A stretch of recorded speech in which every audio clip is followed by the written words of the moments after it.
Very good. Thank you.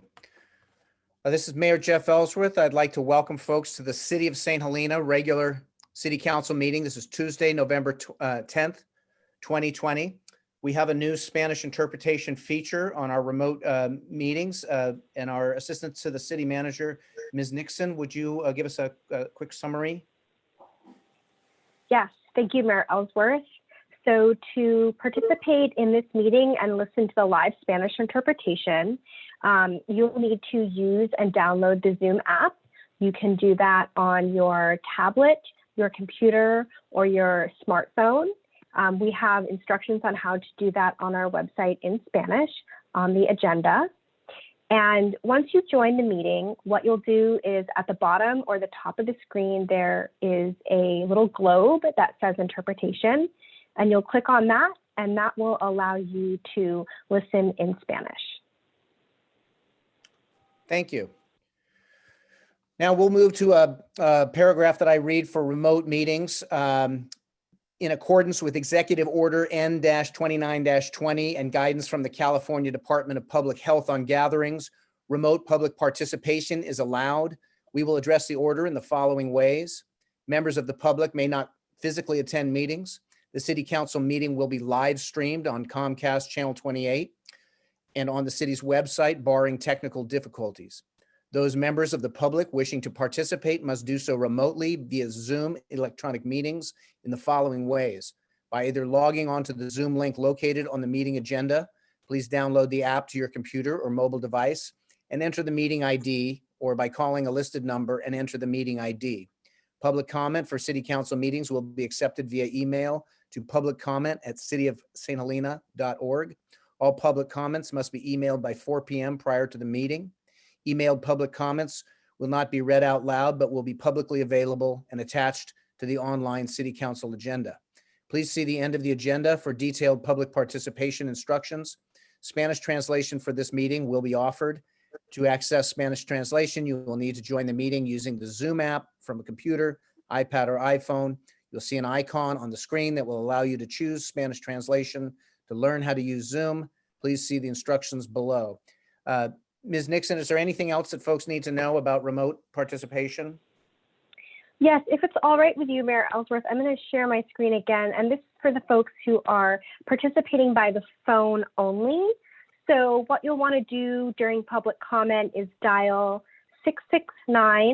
669-900-6833, and then at the prompt, you're going to enter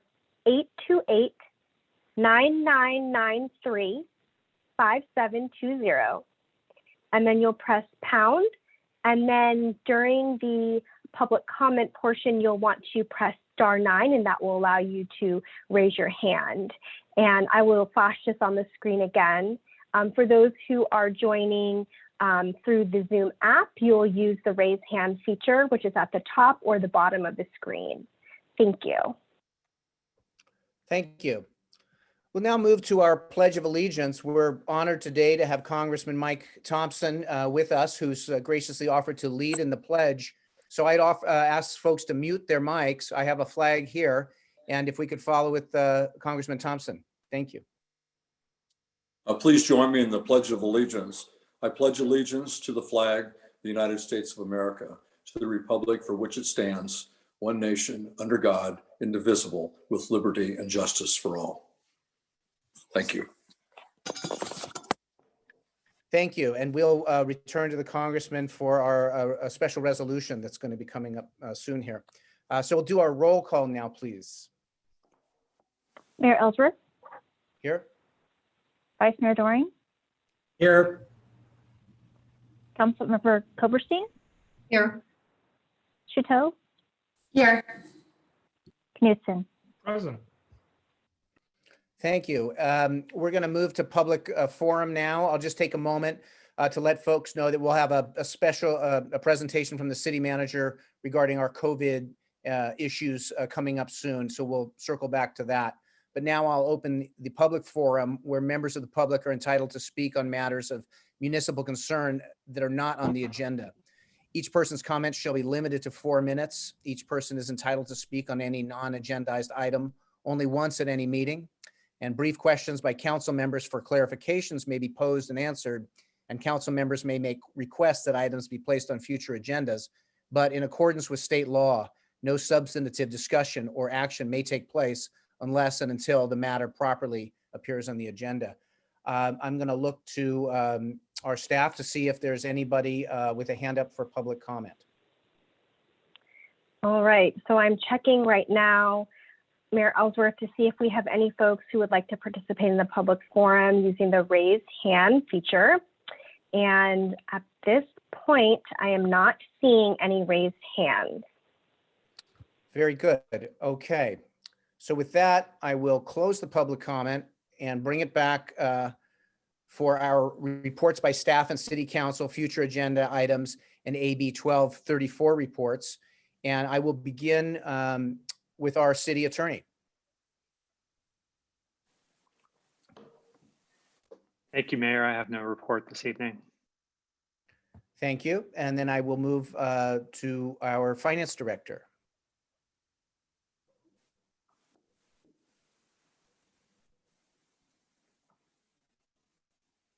Or is Ms. Mitz on? Oh, sorry, I didn't unmute. She's Oh, on Mandy, vacation.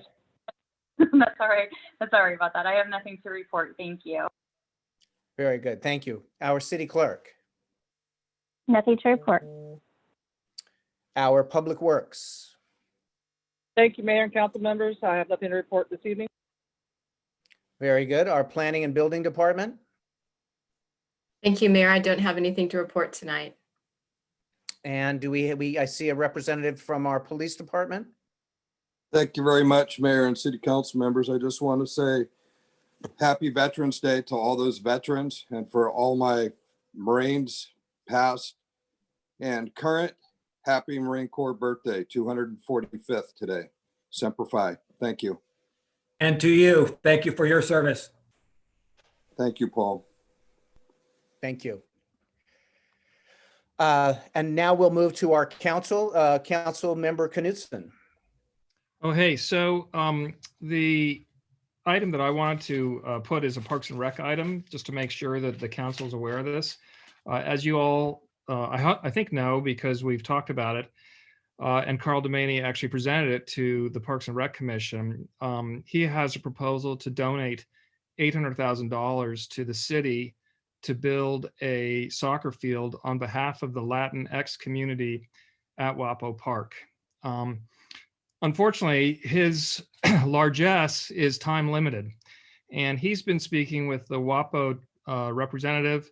I know we have as well. I've done as much as I can to push this forward, but if we don't get an agreement, and I'm hoping that the city manager and our finance director, that we can move this forward in the next week or two, really before Thanksgiving, that $800,000 will go away. So I just wanted the council to be aware that the next week or two is really critical to be able to accept, if the city is interested in having a privately financed new soccer field for the Latinx community. Now's the time. All right, thank you. Thank you. And we'll move to Ms. Koberstein. I just want to remind everybody that this is City of St. Helena City Employees Week, a proclamation that we issued at our last meeting, and thank them all again for all of their hard work and dedication during and after the glass fire. Thank you. Thank you. And Ms. Chateau. Thank you. I'll just do a quick report following on Council Member Koberstein that we're also working on the gratitude wall, and we've expanded the gratitude wall to be a way for the community to not only show appreciation to our first responders and city staff, but also for all the community members that helped us get through the multiple emergencies that our community has been through. Thank you. And our Vice Mayor, Mr. Doring. Thank you, Mayor. I have nothing to report at this time. Thank you. We'll circle back, as I said, in a bit with more information on COVID. I want to remind folks of the local assistance center through Napa County that is at our St. Helena Presbyterian Church, which is at 1428 Spring Street. It's open 9 a.m. to 6 p.m., 7 days a week. This is for resources and services related to the fire emergencies and recovery. You can drop in, but they do like folks to call in. And I will have that phone number. I thought I had the number with me, but I'll grab that and bring that out during the COVID report. Also, the readynapacounty.org is the county website for resources and services. Folks can go there. And also for those who can donate funds, the Napa Valley Community Foundation is a wonderful resource that helps disperse funds through these emergencies. So I just want to remind folks of those resources.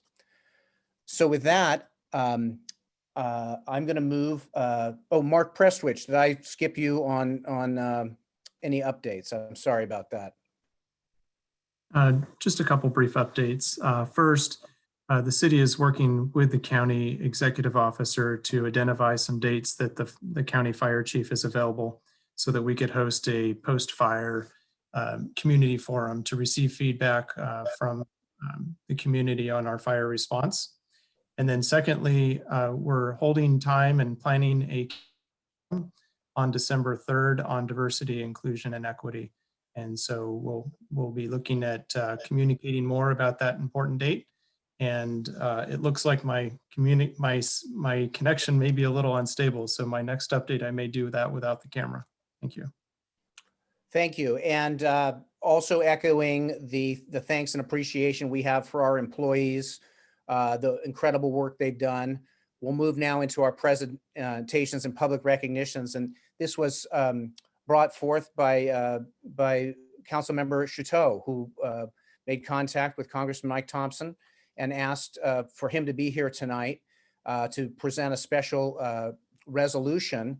Councilmember Chateau, could I ask you for a few words before we move into the resolution? Absolutely. I just wanted to, let's see, how can I say, I was so struck by that beautiful proclamation that we did. And it so beautifully outlined everything that we went through, that when I was talking to Planning Chair Lester Hardy, he suggested that this would be a good thing that we could do. So I did reach out to Representative Thompson's office. He thanked me for doing that. It was so gracious, and said that he absolutely wanted to be here to do this for us. So thank you for being here tonight. Thank you. Congressman Thompson, would you take over from here? Well, certainly. Thank you very, very much for allowing me to join you today. And thank you for all that you're doing. These are unprecedented times. It's very, very difficult. The community has been hammered hard by both COVID and these fires. And now we're in the recovery stage of the fires. And just a real tough go right now. And the work that you do is so important. It's so reassuring to our community. And you do it with such great dedication and love for the community and the people here. I wanted to thank all of you, elected and staff as well. I can't tell you how proud I am to say that I live in St. Helena. So thank you for all that you're doing. And as you already heard, Anna called and said we need recognition for our wonderful employees. And when Anna calls, I jump. So it was a real easy lift for me to do this, because as I said, I have just the greatest respect for all of our employees. And Anna went on about how much they did and how wonderful they were. And, you know, she had me at hello, because I know a lot of the employees, and I saw a lot of the work firsthand. I was in Washington, D.C. when the fire broke out and couldn't get a flight home until Monday morning. And so I was calling everyone, all the fire chief, the sheriff, finding out if everything was okay. And everyone said, don't worry about it. It'll never get to St. Helena. I know you have to come home because it's your district. Don't worry, it'll never get to St. Helena. And as you know, it got too close to St. Helena. And so I got here, I saw it. I saw it again this morning. I went on a bicycle ride, and I watched all of the work that's being done, cutting the trees in a burned area. And it's just a tremendous lift ahead of us. And we came real close. And if it weren't for the dedication and the hard work of the St. Helena city employees, and those of you who are elected and appointed to oversee all this, things could have been a lot worse. You provided great calm, great professionalism. You were reassuring, and it really helped in the community. And you know, water is the lifeblood of everything we do. And when I heard the reports about how city employees literally risked their life to save the water treatment plant, that's a very important success for our community. The Lewis Strala water treatment plant. And I don't know everybody that's on the Zoom today, but I would be willing to bet I'm the only, if not one of the few, who remember Louis Strala and what he did in our community. And matter of fact, he lived right next door to me. But thank you all. And I think it's most appropriate we do this during Employees Week. And here's a copy of the Congressional record statement. And what this means is this statement was read into the record on the floor of the Congress, and it will be part of the record, the Congressional record, for as long as we're the United States of America. And I couldn't be prouder to have been able to do that and to be with you on the Zoom tonight.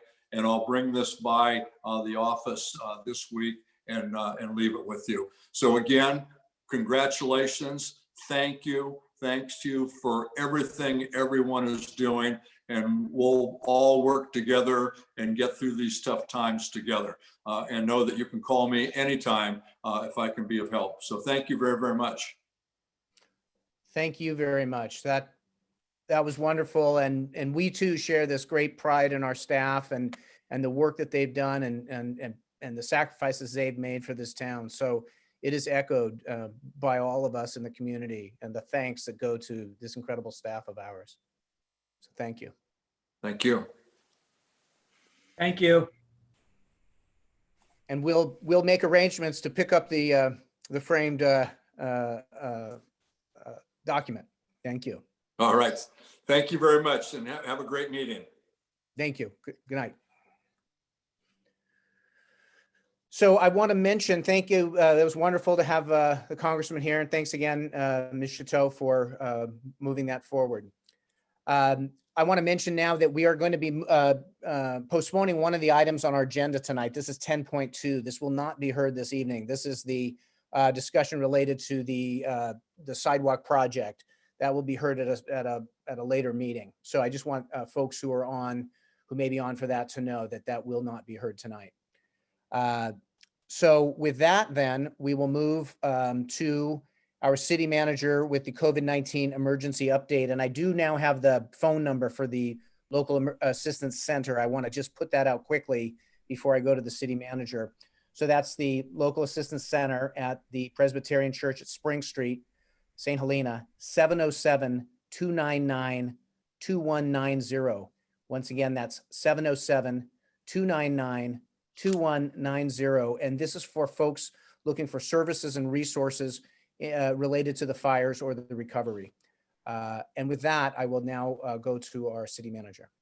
Mr. Mayor, may I interrupt for just 1 minute? Yes. I don't know if anybody was on our Zoom meeting tonight who wanted to speak on item 10.2. Had they known before public forum, they may have had some comments. I don't know if that's the case or not, but it seems to me if there is somebody on who wants to speak on that item, that we should allow them to speak under public forum, given that it would not be on the agenda tonight, as a courtesy to our citizens. Absolutely. That's an excellent point.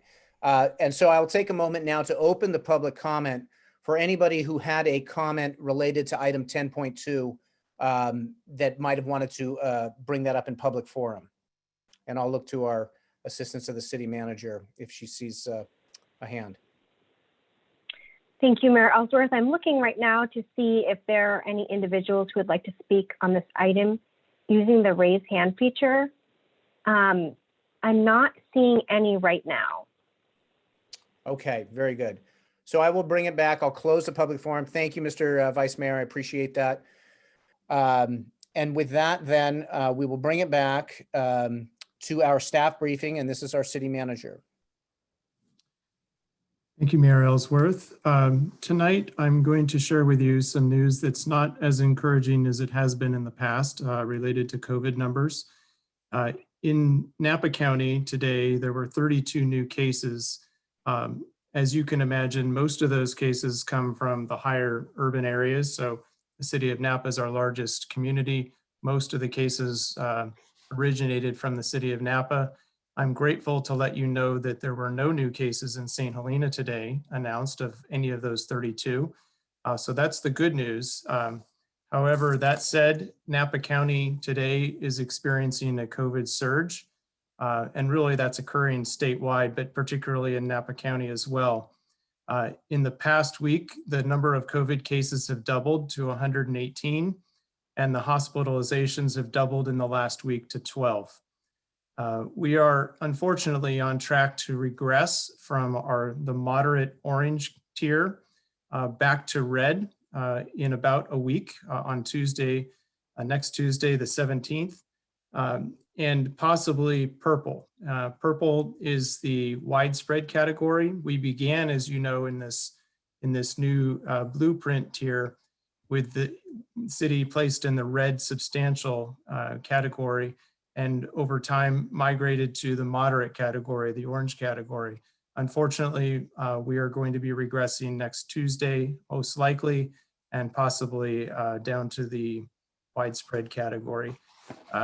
When we look at trends within the county, what the county is telling us there are approximately 6 factors that are contributing to the increase.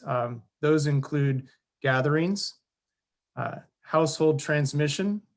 There's unknown community transmission, which is difficult for them to gauge.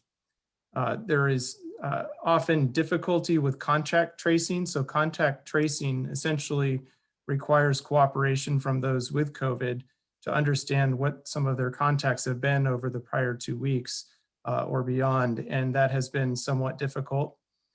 There have been some cases tracked to travel outside of the state, and frankly, since the county moved into the orange tier, the numbers have increased over the past few weeks. So everyone, the continued effort by working together to maintain social distancing, washing our hands, using face coverings, all contributes to helping to reduce the transmission and indirectly helping our business community. Because as we transition from an orange tier to a red or possibly a purple tier, that means the occupancy in our businesses is going to be reduced from 50%, this is the restaurant type of scenario, 50% occupancy, back to 25 and possibly 0 outdoor only if the numbers slip to the purple classification. In St. Helena, the cases, the adjusted number is 7.7 per 100,000. The statewide average is 8.4, but the city's numbers are substantially higher than they were just a few weeks ago. On the positivity range, the city is now at 3.3%, so that's still pretty good. The statewide average is 3.4. When we adjust for health equity, that number does climb to 5.8%. So those You mentioned the word city a couple of times. You're talking about the county, correct? I'm sorry, you're right, in the county. I wrote down Thank you. St. Helena, but you're right. Thank you, Vice Mayor Doreen. That's Napa County number. These are Napa County numbers. So our numbers with cases are already essentially tracking in the purple tier 1 widespread tier, and with the positivity numbers in the substantial red tier. And statewide, the numbers are relatively similar to what we're seeing statewide. So that's an update on COVID, and I'm happy to answer any questions you have. Are there any initial questions from council? So the numbers that we're seeing, as you're saying, in St. Helena, we've been relatively good, but we're seeing this surge in the state and in the county. And so that those protocols, the 3 Ws, the wearing of the mask, the washing of the hands, and the watching our distance, as well as the staying away from gatherings. This is the direction that we all have to redouble our efforts on. As a community, I've been very proud of how we've managed through this, but obviously we all need to do more. And we all need to work together and keep helping each other understand that we do this for our families, we do this for our businesses, we do this for our community. It's so challenging for all levels, all ages, but this is where we have to dig down deep and keep going. Are there any other comments from council here at this point regarding where we are in terms of COVID? Ms. Chateau. I just have a question. Is there anything that's changed that the county will be doing in terms of testing or other things that we're going to be asked to do? Is there any discussion about that? What this means? The county's proud of the fact that our numbers for testing are about double the state average. So that's actually helping to adjust some of our numbers. Our case numbers are 11.6, but when you adjust for the testing, that number drops to 7.7. It needs to be lower, but the fact that we're testing at double the state average is helping to reduce that figure for how it is applied to the tier system. There's not necessarily a plan at the county level, but I did participate in watching the governor's press conference earlier this week, yesterday, I believe, at noon, and the governor indicated that there's a new testing facility that will substantially increase the number of tests available in California. My recollection is that it was going to provide for up to an additional 150,000 tests per day with a turnaround time of 1 to 2 days. So, and I don't remember exactly when that comes online, but it should be online relatively soon. Thank you. I remember reading about that, and it's also a greatly reduced cost for that test. Yeah. Thank you. Any other comments by council? I want to remind folks of the resources and services that are available. You can go to the website readynapacounty.org or the Napa County, just the regular Napa County website to look at for these resources and services. These are challenging times, and so anybody who needs help or knows somebody who needs help, please reach out. There are resources for health, for financial assistance, for mental health assistance. This is a broad effort by all the municipalities and the county administration to work together to get everybody through. We need to support the community through communication with our schools, our nonprofits, our faith-based organizations to help everybody understand we've got to keep working together on this. And we have to keep supporting our local businesses. It's really critical. They've hung in there, and if we as a community can shop local, helping support the flow to keep everybody in this as we get through it. So those are my comments. Continue with the protocol, the 3 Ws, and we will keep monitoring the situation and be as diligent and vigilant as we can. So with that then, seeing no further comment, I will move to the consent items. And this is where members of the council or public may ask that any items be considered individually for purposes of considering alternative action or extended discussion or for public comment. Unless that is done, one motion may be used to adopt all recommended actions. And I will read through the numbers of the items if anybody sees one to pull, or if one of our staff sees a hand raised from the public, we can pull one. So I'm going to start with item 8.1. Seeing no hands, I will move to item 8.2. And that is our consent calendar tonight. And seeing no hands, I will ask for a motion on the consent items. I'll move approval of the consent calendar. I'll say, And we have a second and a roll call, please. Vice Mayor Doring, Yes.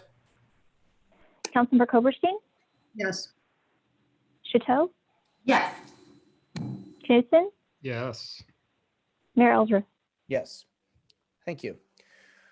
Okay, now we'll move down. We go past public hearings, seeing none. We'll go to old business to item 10.1. This is consideration and proposed approval of a resolution authorizing, one, the payment of in lieu fees to achieve water neutrality to accommodate a 5-unit affordable housing project at 963 Pope Street. And two, use of affordable housing trust funds in an amount not to exceed $109,002 to fulfill a request from our town, St. Helena, OTSH, to waive planning application fees, to waive in lieu fees to achieve water neutrality, and to waive building permit development impact fees in order to accommodate a 5-unit affordable housing project at 963 Pope Street in the medium density residential district. And three, a budget increase of $109,002 to 751-4000-2412. And this is Mr. Heacock from our planning department. Thank you, Mayor. Just a quick background. So on August 27th, 2019, the City Council authorized entering into a loan agreement with our town, St. Helena, an amount not to exceed $450,000 from the Affordable Housing Trust Fund and Measure E funds for our town, St. Helena, to acquire the property located at 963 Pope Street in order to facilitate additional affordable housing in the city. On May 27th, 2020, our town, St. Helena, submitted planning applications for a use permit, design review, and a lot merger in order to construct 4 new affordable units in addition to the 1 unit that is existing on that property at 963 Pope Street. Our town, St. Helena, is now requesting that the City Council approve the payment of in lieu fees to achieve water neutrality and to waive planning application fees, waive those in lieu fees to achieve the water neutrality, and to waive building permit and development impact fees an amount not to exceed $109,002. We did receive an inquiry later this afternoon about the specific impact fees related to this project. So I just wanted to run through those quickly for you. So the most expensive impact fee is related to parks, and that is $54,626.88. The next highest impact fee is for traffic, and that's $10,570.56. The third is civic improvements, and that's $8,759.52. Other impact fees are related to water, storm drainage. There's a fire sprinkler fee. Just to note that that 92,000 noted in the staff report does not include a housing impact fee. This is an affordable housing project, so the housing impact fee does not apply. And also just to clarify that the council can make the decision to waive some or all of these impact fees, or they can make the decision to use the Affordable Housing Trust Fund to pay them. I think that concludes what I want to say. Ethan, I think he may want to chime in a little bit about the specifics on what we would need to do to waive the fees. Sure. Thank you, Aaron. Thank you, Mayor, members of the council. Hang on just one.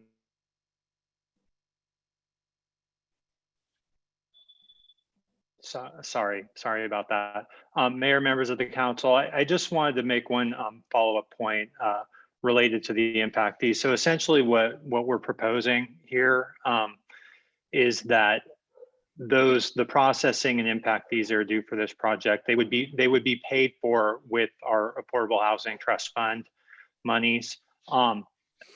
With regard to the development impact fees, you do have the discretion in the municipal code to waive those fees, or in whole or in part, if you find that the specific development doesn't have the impacts that need to be offset with those fees, the development impact fees are essentially used to pay for public infrastructure and the like, the burdens that are created by development. So if you find that a specific development does not have those impacts, then you have the discretion to waive or reduce those fees. So that was an issue that Councilmember Koberstein asked for some clarity on. So when our town, St. Helena, requested this waiver, they essentially did so on the basis that, you know, this is an affordable housing project that offers benefits to the city because of our desire to create more affordable housing. And we don't really have evidence in front of us as to the potential impacts of this project, and that they may be less than other developments, other, say, greenfield developments. There is a possibility that that's the case. And if you wanted to just waive these outright and not use housing trust fund money to pay for these, you have that ability, but you would have to explain, you know, why you think that the development impact fees are not necessary in this instance. So it's a little bit of a more complicated analysis than what you have in front of you today, because the staff is recommending that you use the housing trust fund money. If that's something you want to explore, we can talk about it more and potentially discuss the fact that this type of infill development may not have the same impacts as another type of project, and you may decide that based on that you want to reduce the fees further. So I'm happy. I know it's a little bit of a complicated issue to drop on you at the last minute, but I'm happy to answer any questions that you have on that point. Thank you. Ms. Chateau, I'm seeing your hand. I do. I have a quick question then, since you offered, and I didn't get to ask you ahead of time, so I was hesitating, but I would love to know, what is the standard practice? Do you have any experience with that with affordable housing projects, since we know we need it so much in our community? Is there a practice of helping with these kind of fees in other cities? Yeah, I would say, you know, affordable housing, just as a general matter, because they are charging less than the market rate for the housing, it is, you know, necessarily harder to finance. And so they usually do need some form of assistance, and that can come in any range of forms. And, you know, reducing the impact fees or waiving impact fees is one way that's frequently used in other communities to, you know, to lessen the burden, the financial burden on the affordable housing. So it's not at all unusual. The issue of whether or not to waive the fees, that wouldn't be waive them outright. That's not really an affordable housing question, because if you were to waive them outright, it wouldn't be based on the fact that it was affordable housing, because really, you know, an affordable project will have the same impacts as a market rate project. The reason why I think in this instance it may be justifiable is because this is a lot where they're building is a lot where there's already an existing unit, so there will be housing there. And so if they just build additional housing on that existing lot, it may not have the same impacts as, say, something that was, you know, previously agricultural land or something like that, where it's, you know, could potentially have, you know, much more significant road impacts and much more significant impacts on your need for additional open space and the like. You know, you see that kind of at a state level where people are encouraging a reduction of impact fees for things like infill development or for accessory dwelling units. We haven't gotten to a point where our fees are that nuanced yet, I think, but so it is something where you have some flexibility to look at that issue. And so, you know, I see that happen sometimes too, but that's really a separate issue from the affordable housing component. Thank you. Mr. Walsh, is that exploration of you know, waiving those fees in terms of affecting the timeline of a project like that, is that considerable? As you said, it's a sort of another more complex problem or issue to look at. How does that affect the timeline? Well, I guess, and I haven't talked, we did have a brief conversation about this with staff prior to this meeting, but it was fairly abbreviated, and I've thought some more about it since then. And I guess one thing, and I would look to the city manager and Maya and Aaron for their input, but one thought I had is that if you're inclined to not charge the fees to this development to help facilitate the development, you could do that, and then ask staff to do some additional analysis, and direct staff to move forward with it, either in the form of providing housing trust fund assistance or analyzing the potential for a reduction in the fees, and then have us so that our town, St. Helena, has the certainty that they know they're not going to have to pay the fees, so they can factor that into their financing. But then staff could look at the issue further and come back to the council with more specific information as to whether or not we think an outright waiver would be justified. Then potentially we wouldn't slow them down, but we could consider the issue in more detail.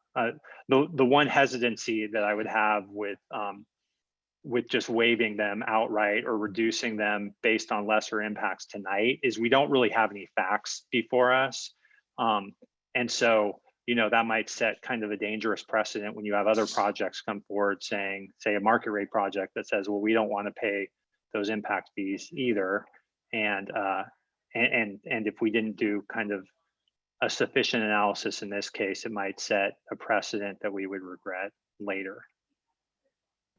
Thank you. Any other council comment? I'm seeing Ms. Koberstein. Now, I have a question and then a comment. When you calculated the impact fees, did you calculate just on the basis of the new units, the 4 new units? That's correct. I only raised this because in the Turley project, the prior city council, there is precedent. They did waive entirely the traffic impact or the traffic mitigation fee and the public safety on the basis of the proximity of the project to downtown. And this project is a few steps further down Pope Street than Turley Flats. It's also 3 fewer units, and one of them is existing. So I just raised this issue because I think there is some precedent for waiving the fee altogether because there is no nexus between the impact fee and the particular project. I don't want to slow this down. I favor waiving these or just finding no nexus. But I don't see the point of using housing trust fund monies to pay traffic mitigation fees if we think there's no need for that in the first place because of the location or size of the project. Thank you. Other council comment at this point? Am I saying, let me just, okay, so with that, I'm going to open it now to public comment and see if we have some public comment on this. All right, Mayor Ellsworth, I am seeing a raised hand. I'm seeing the last name Stevenson. I'm going to allow you to speak, and if you can state your full name. So you should be able to unmute yourself. Hi. Hello. Mary Stevenson, our town, St. Helena. I appreciate you hearing this item tonight. I would like to put in a plea that this waiver, first of all, we would like to get the waiver tonight so that, because we're looking to get entitlements quickly from the city planning commission, excuse me, next week. Secondly, it has always been odd to me that we rob Peter to pay Paul by taking money out of the affordable housing fund to pay impact fees for traffic and parks and stuff like that for a project that's 100% affordable housing when we need this housing tremendously. And there is, we worked for, when we were doing Brinkle Court, we worked with the St. Helena Unified School District, and they changed their policy so that any project that is 100% affordable housing does not have a school mitigation fee, because it's important, the need for the affordable housing is larger than the need for the mitigation fee. So it would be nice to set some kind of precedent for that too, only for 100% affordable housing. Happy to answer questions about the actual fees or the project itself. And that's all I have. Thank you. We'll see if any specific questions come up for you on the project. Are there any other public comments that we see at this time? I'm looking right now, Mayor Ellsworth, to see if there are any other folks who would like to do public comment for this item. I'm not seeing any at this point. Okay, very well. I'll bring it back to the council, close the public comment, bring it back to the council.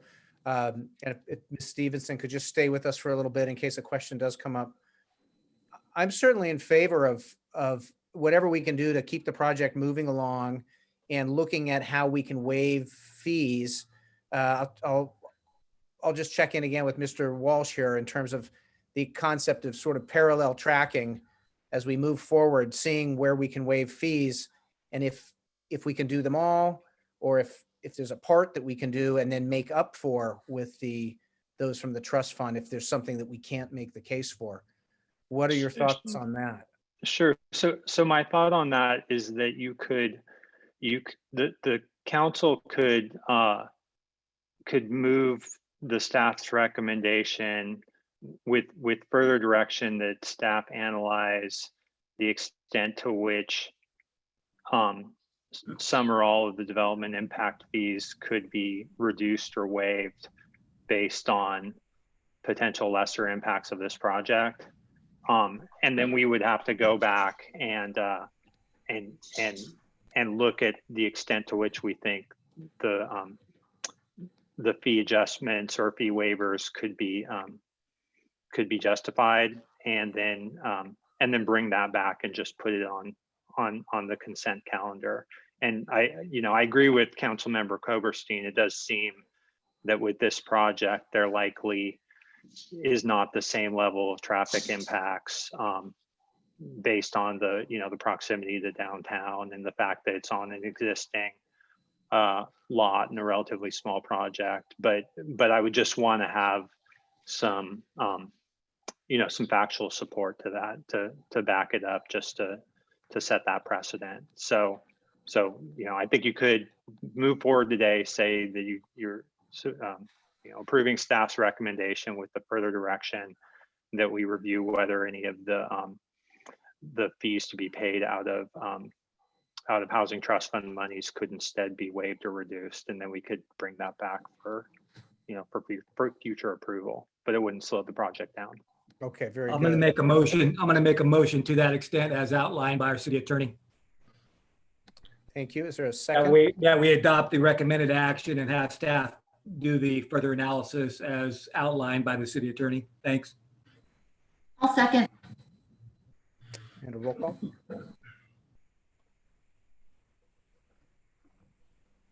Vice Chair Doring, Yes. Councilmember Chateau, Yes. Koberstein, Yes. Knudsen, Yes. Mayor Ellsworth. Yes. Thank you. So we'll now move past item 10.2 that's going to come at a subsequent meeting, and we'll move to item 10.3. And this is the review and discussion of City Council 3-year goals and 2020 work plan. And this is Mr. Prestwich, our city manager. Thank you. Well, this is our opportunity to check in about quarterly on our city goals. And as you know, we had a late start to goal setting and our various tasks this year. In 2020, we had a crisis at City Hall in late December that resulted in a transition to an interim City Hall. And then after the goals were adopted, we went through 2 federally declared fire disasters, which we talked a little bit more about tonight. So this is an up-to-date list, mostly updated. A couple of items to note. In a couple of locations, there is a reference to the council meeting of 11/26/2020. The good news is we are not going to be talking city business on Thanksgiving. That's an incorrect note. That should say November 24th. And I think the easiest way to walk through this tonight is to work with each goal first. And I have a couple of comments on each goal. Make sure that we have your questions answered. If you have a further question beyond the status that's shown on the chart. So with we have 6 goals we will walk through along with the CIP and what we call an other category, a catch-all category. So with goal number 1, a number of tasks within goal number 1. This is, I call this the infrastructure goal, but it's broader than that. It's infrastructure with a commitment to environmental stewardship and public health. And I want to draw your attention to a couple of items at the bottom of the green category. So this is on page 2, and that is letter O, the will serve policy. This is something that we do need to work on relatively soon and bring back to the council. We have a recent city attorney transition, and so that is a factor along with the other challenges with the fires and the COVID emergency. But I anticipate this increasing in priority between now and early 2021. And there's a lot of work to do on that front. And then to be followed by letter P, the striping on Spring Street. The decision was made in terms of how to move forward, but the weather has changed. And so what we need to do is wait for warmer weather. So that will be occurring in the spring. And finally, with letter Q, Caltrans informed us recently that the York and Sulphur bridges that they were considering for some form of a bridge project based on community feedback, they are no longer advancing those projects. And so let me pause there. You may have questions about a number of any of the other items under goal number 1, and the staff and I are happy to answer those questions. Mark, so Mr. Knudsen? I'm sorry, can you repeat that final comment about the stone bridges? Because that is extremely interesting and important to our town, both from a historic perspective, a traffic smoothing perspective, a bicycle perspective. And I want to make sure Jesse also, that this gets flagged for the Fourth Estate. Really interesting. So, and I don't know if it was or any of my comments affected by the quality of the video and the communication. No, okay. I don't think so. Yeah. Okay, so we were notified recently that Caltrans, based on the community feedback, concerns about losing those 2 bridges in their current form, that they have decided not to advance those projects. And our Public Works Director, City Engineer can provide additional context.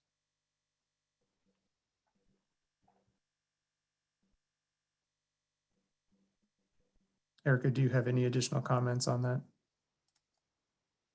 Do you guys not hear me? Yes, can hear you now. Okay. It was definitely community opposition to any changes to the bridge. So they've tabled it for now. That Mr. Prestwich nailed it. Thank you. Thank you. Thank you. So will we, as we discuss the things like the Vine Trail, et cetera, will conversation about sort of bicycle passage related to those bridges tie in with that Vine Trail conversation as opposed to this Caltrans? I'm going to have our city engineer comment on that as well.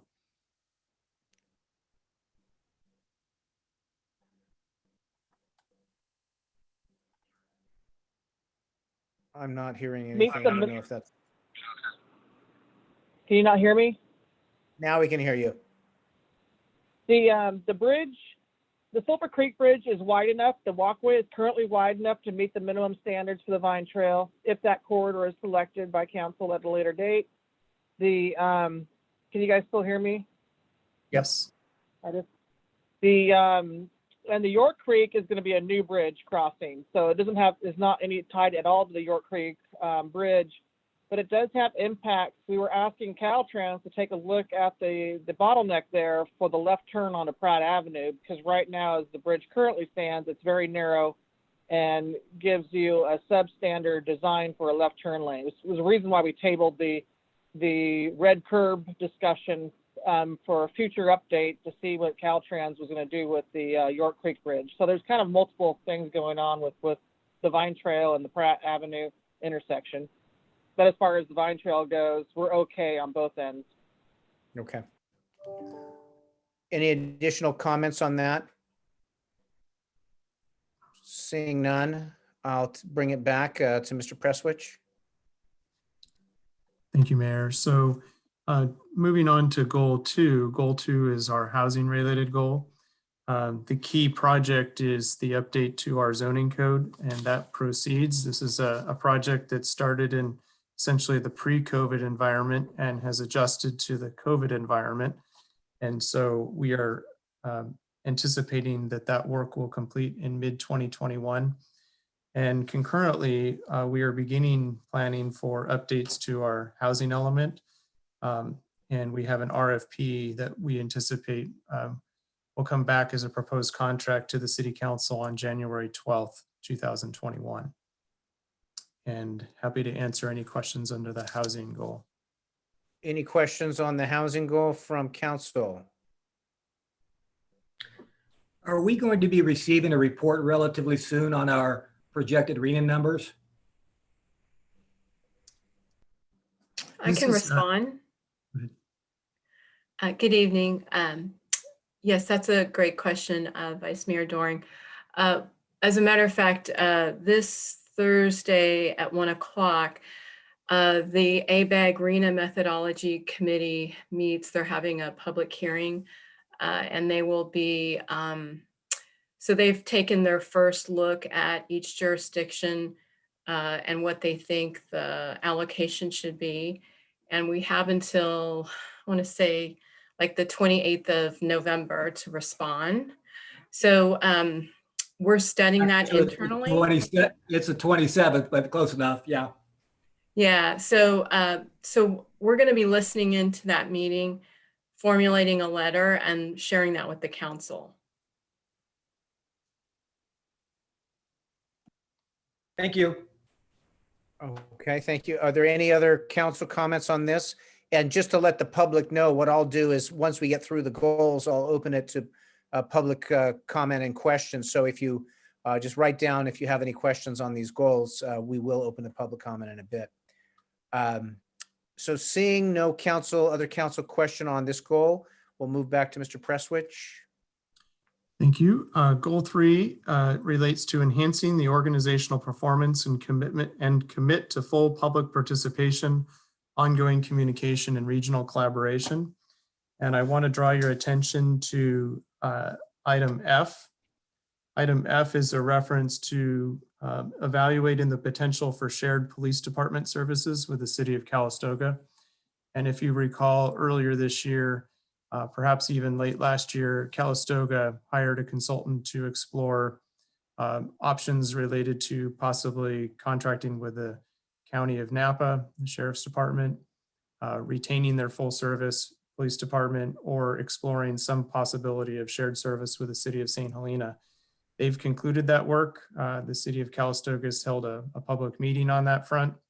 The report included a recommendation to consider some form of shared dispatch service with the city of St. Helena. We've had some conversations with representatives of the city of Calistoga, and I think there's interest in that topic, but at the moment, no specific proposals that have been exchanged. So we're aware that there's an opportunity, and we're prepared to have additional conversations if the city of Calistoga would like to. But we've received no formal proposal or no formal request from the city of Calistoga since they received that presentation probably a couple of months ago now. And then finally, item I, this is the item related to a public policy discussion calendar and augmentation of city diversity and inclusion training. So we are working the resolution and the direction provided by the council recently related to diversity, equity, inclusion. The plan is to integrate that into this specific item. And the workshop that I spoke previously about coming up on December 3rd will be a part of that. And we also have some small community focus group, essentially focus group activities planned next week that will be held in advance of the meeting on December 3rd. And we'll have an opportunity to share with you some general themes that come from those discussions. And that concludes my comments on goal 3. Any council comments on goal 3? Mark, could you elaborate a little? Could you elaborate a little bit more on the study that Calistoga undertook with respect to St. Helena? As I understand it, and it's been a while since I read, reviewed that report. My thought was that we were asking them to study sort of a JPA model, and that they really focused in on a model where St. Helena would take over the police operations for Calistoga, something that I don't know if anybody was necessarily interested in. They never did talk about or delve into the JPA model, sort of an up valley law enforcement force. Is that correct? And do you know why? That's essentially correct. The city was asked to provide some data about our police operations, which we provided. And the chief and I were interviewed by their consultants to talk about our operation, to answer questions about our operation, to explore our openness to potential shared services. And we did talk about a variety of options that we've heard tossed around in the past, whether it's a JPA model, some form of shared services, whether it's an operation or a full shared department of some sort, or some form of a contract relationship between the cities. And after our interview, which occurred very early on in their analysis, we were not consulted again as the city of Calistoga moved through options. I will tell you that when we were provided the final report, the final report indicated that the recommendations from their consultant indicated that the cost of contracting out with the county was cost prohibitive for the city of Calistoga. The report did indicate that they believed that they could save money by working with the city of St. Helena for police services. And the recommendation from their consultant, however, was for the police department to maintain its full service police department services, with the exception of exploring a possible shared use of dispatch services. And the chief of police, Chief Hartley, is on this call as well in case he has any additional comments or recollections from that study. Thank you. Good evening. I do have quite a recollection of what the conversations that transpired between the Calistoga chief and I. When they went into this, they were looking into it because they were so short-staffed, and we were having to fill in per MOU that we agreed upon for assisting them. Now that times have gotten better for them and they were back to being fully staffed, I've had conversations with the chief, and they have decided to stay with status quo. A lot of this study that they did do was in an effort to decide what was best for their agency and for their city. They went with the recommendations of the company to keep their PD intact as far as sharing dispatch with them. Their chief said that he did not have the authority to make that decision on a permanent basis. However, they would not have a problem with it if it was for like a 30-day period, a transitional period, and that his dispatch employees were not very excited about the idea. He decided not to venture in that direction any further. I hope that helps summarize my conversations with Chief Celaya. Thank you. It did. Thank you. Are there any other questions on that issue? I had one question on item A. This is the, sorry, I've lost my,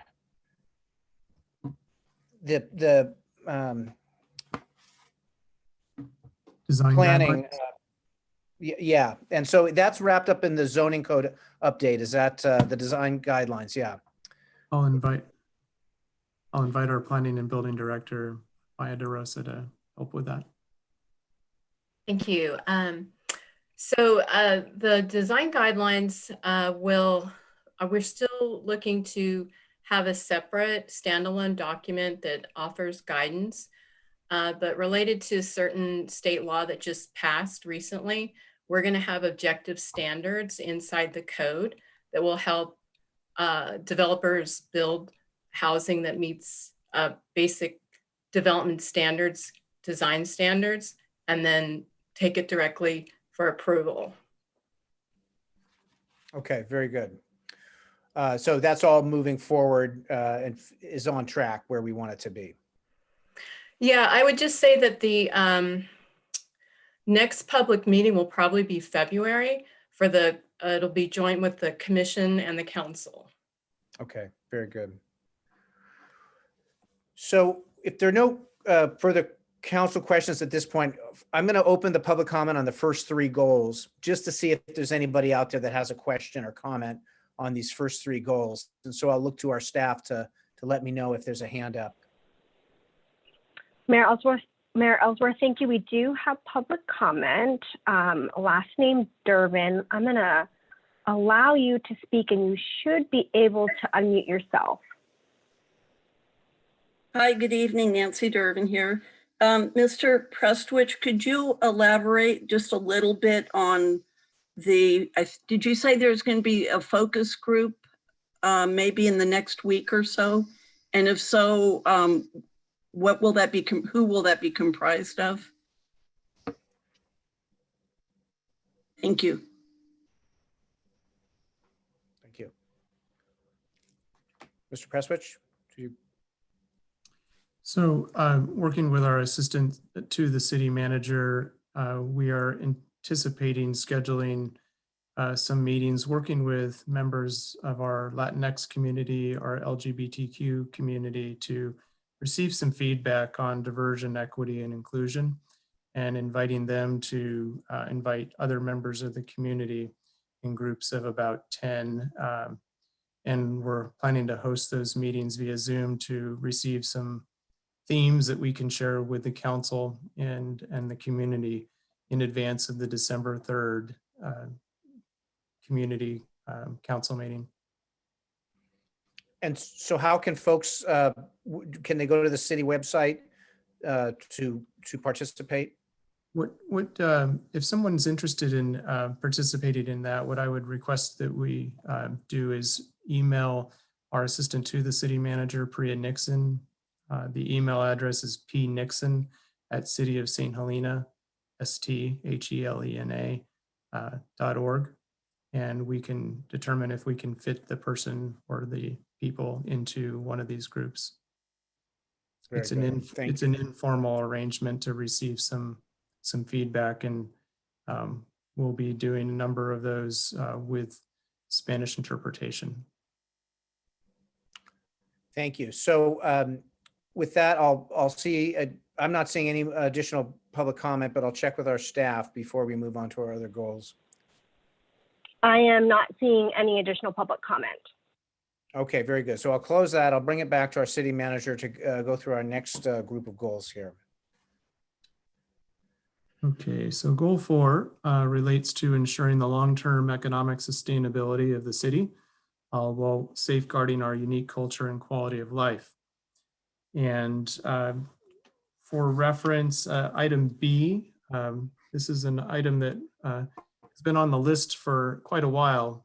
And this is a gift policy. I want to thank Councilmember Knutson for his assistance in reviewing a draft along with our city attorney. And we will be bringing that to our council 2 weeks from today for review and possible adoption. I also want to note that on our citywide fees study, we've been affected by COVID and the fires a bit because we've had a plan to, and we did spend some time with the Parks and Rec Commission. They had questions. We've planned a second meeting to come back and have been impacted quite a bit by the fires. So at the moment, we are holding the January 26th, 2021 meeting for a council study session on that topic with subsequent approval coming after that point in time. I also recognize that while the fires and COVID have adjusted some of the timelines on all of our tasks under these goals, with respect to goal number 4, the council did appropriate $300,000 earlier this year for business assistance. And we've had a lot of businesses take advantage of that program. The council also appropriated $50,000 for marketing.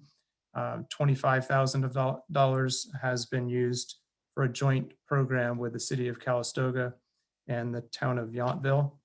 And in addition to that, you've recently authorized the temporary closure of Hunt Avenue between Railroad and Main Street, a Hunt Avenue hub.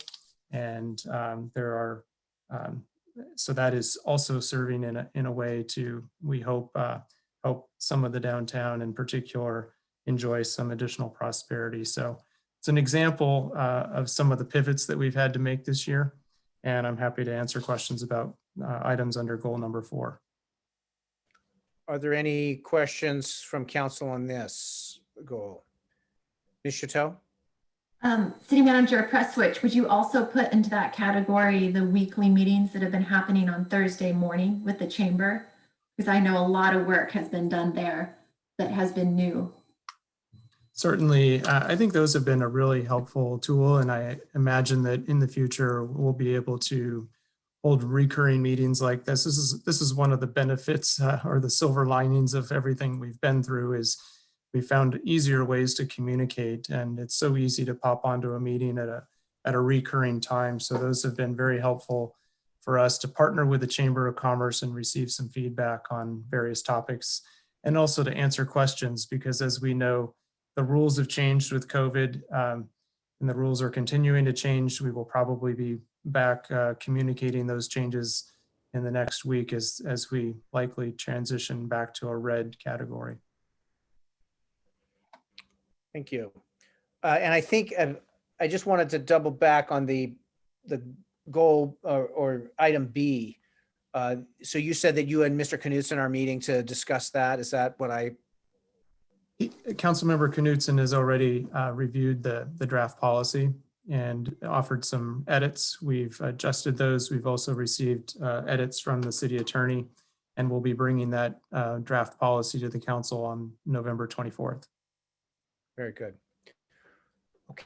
And I'm seeing Knutson's hand. Yeah, just to also be clear, unfortunately, the potential domainee contribution to our town, if it's after the 24th, I'm not sure we meet his deadlines, unfortunately. Just FYI to council.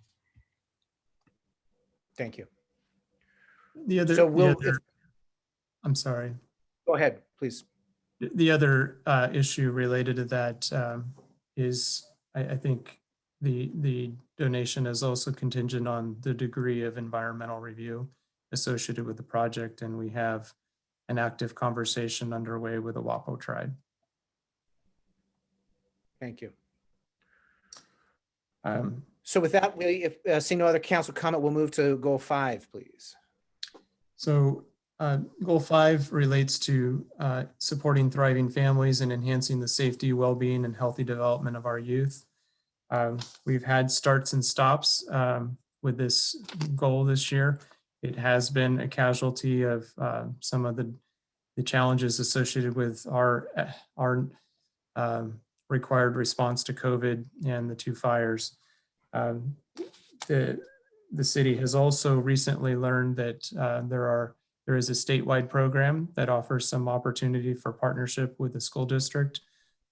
We haven't really jumped into that yet, but we have recently come up for air again with respect to moving past the fires. So I'm looking forward to the conversations that we'll be having with the school district on that front as well.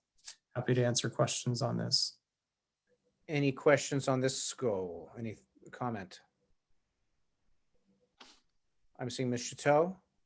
I just wanted to point out that I'm on a school district superintendent subcommittee, and I learned from that meeting how interested some of the principals and especially the youth are in our topics that we've been doing recently with racial equity and climate change.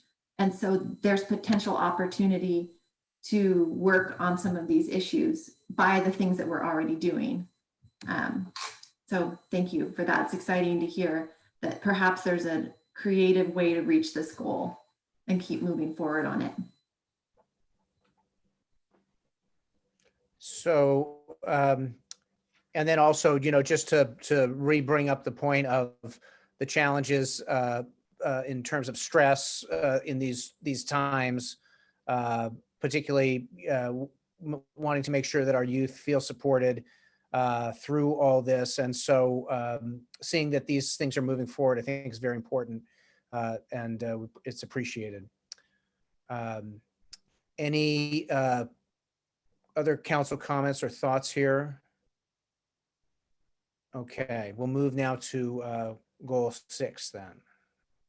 So goal 6 is our climate change goal. And the action, we have a new general plan with a climate action section with a number of initiatives. And our staff has put together a draft prioritization of that we're planning to bring to the ATSC committee. The committee is short a couple of members, and so we've postponed that conversation a little bit, which has also been interrupted by the emergencies that we've had. But when the committee has additional members, which we're hoping can occur early in 2021, we anticipate bringing that forward as one of the next items for them to provide some feedback on before we bring that to the council for action on distinguishing between what we would consider short-term goals defined as 1 to 2 years or longer-term goals defined as 3 to 5 years. And happy to answer any questions on that. Council, I'm seeing Ms. Chateau. I do, if nobody else has a question. What came to mind is how does our countywide climate change work factor into this? Because I know where we left it last at our last public meeting, all the cities were going back to discuss the possibility of a JPA and then bringing it up. So how does that move forward, or how is that a part of this goal? It's not formally enumerated, but I think as we work with the new council that will be set following this election, that there's an opportunity to formalize the work that has been occurring. The council has formally designated the mayor and Councilmember Chateau to participate on a county-wide level on climate action discussions. And as Councilmember Chateau alluded to, there's been some some thinking about some formal mechanism that would look like a JPA format that each of the cities is going to be asked to respond to. And so I imagine there'll be an opportunity to formalize more than we have to date, the work that's occurring at the county level, and perhaps it can be item B on the list here, just a continued city engagement with the county and our partners in the other cities. I would certainly support that idea of that kind of interface, and looking at it as an item B would kind of memorialize it.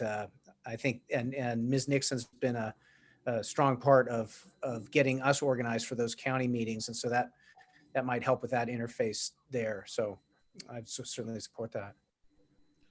And this is an opportunity for feedback as well. So if it's the council's will, we're happy to formalize it tonight and add an item B that just acknowledges that for a year now, 2 council members have been actively participating in monthly meetings with their partners around the county on opportunities for short and long-term climate initiatives.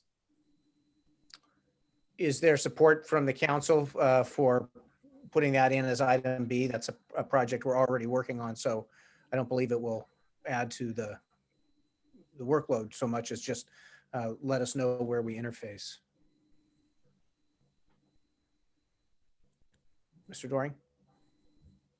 At this point, my preference would be for the members of that committee to maybe give a brief update about some of the discussions that are going on and sort of the direction that folks are going. Before we get into the goal setting, it would be nice to have maybe a brief staff report and sort of the history of that committee and where we are right now. I've been following it, but very briefly. I don't have enough information right now. I think, of course, it's a worthy goal, but I don't have enough facts or a sense of where that is going. So maybe that would be something in the next month or two that we can just have a little brief update and kind of get our bearings before we add more to the plate. That would be my preference at this point. I think that sounds reasonable. Ms. Chateau, any thoughts on that? No, that sounds great. Okay, very good. Any other council comments on goal 6? And then I think we have our last part of the list here. So we're now transitioning to capital improvement projects. I'm relieved to let you know that on November 23rd, PG&E is going to be connecting our downtown bathrooms. This is a date that has continued to slip with respect to inspecting the project and also connecting the energy. It requires PG&E's participation, and we're on the precipice of having that completed. So we'll need some form of a socially distanced ribbon cutting after that's done. That's been a long time coming. So that's letter A. Also, will there be heat in those bathrooms? Will there be heat provided? There will not. There will be wind protection inside, but no heat. And then item G relates to the Meadowood tanks. And so, of course, this was what we've encountered with the fires is the loss of those tanks. Of course, that's not the way we thought this would unfold in 2020. And as you know, we have installed temporary tanks on the hill now and are working on a permanent solution. So that work is underway. With respect to H, the Cornella pump station, this is a good example of a project that is finished with design and needs funding. And as we look to the transition at the federal level, I've been talking with our staff about the need to keep an eye out and really inventory our potentially shovel-ready projects. This is a good example of a project that potentially would be eligible for some stimulus funding. I'm expecting that after January 20th with the president-elect, that there will be some form of initiatives that perhaps will find some projects within the city that are ready to go that we think would be suitable candidates. When President Obama was elected, and I worked in a different city manager's office, we were notified on perhaps a Tuesday that they needed a list of all of the city's shovel-ready projects by a Friday. So we're talking now about being organized and prepared to respond and advocate for any projects that we think align well with some of the president's initiatives. So I think the Cornella pump station is one of those that we'll keep an eye on and hope to find some additional funding because we know we have some challenges on the sewer fund moving forward. And of course, we know that there are a number of projects that have made it across the finish line, many that are coming, and many more that are still in the works. And I want to thank the Public Works Director, City Engineer for all of her work this year as well. Thank And you. happy to answer questions on the CIP front. I had just one, so I'm looking and seeing that the generators, these are for the emergency generators for the treatment plant. We're looking at that coming back on November 26th, or the next city council meeting. Is that correct? Correct. I'm literally waiting for the cost, the official breakdown, because we have to do a equipment agreement with the contractor manufacturer. It's a GSA schedule contract, and we're just waiting on that submittal so that we can put it to council for approval. And the goal is the 24th, not the 26th. 24th. Okay, great. Thank you. Any other questions on this from council? Seeing none, Mr. Prestwich?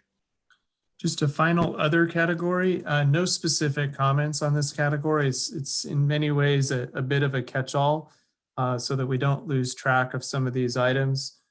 We do know that with respect to the flavored tobacco item E, that there has been state legislation adopted prohibiting the sale of flavored tobacco.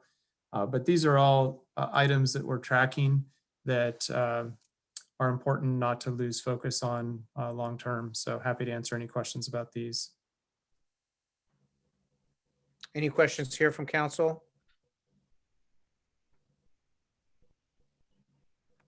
Seeing none, I will ask staff if we have any questions on these last number of goals from the public. All right, I am looking right now to see if we have any members of the public who would like to participate in public comment, and I am not seeing any at this time. Okay, so I'll bring it back to council. And so I'm seeing as item I, advanced progress on development of walking trails. So this is something that is moving forward now as we go. Right, so we have a subcommittee with the Parks and Rec Commission on trails. Councilmember Knudsen has been instrumental in helping to advance that. And our planning and building director, Maya DeRosa, is assisting from a project management standpoint. Very good, thank you. Any other council comments or questions at this point? Any other thoughts, Mr. Prestwich?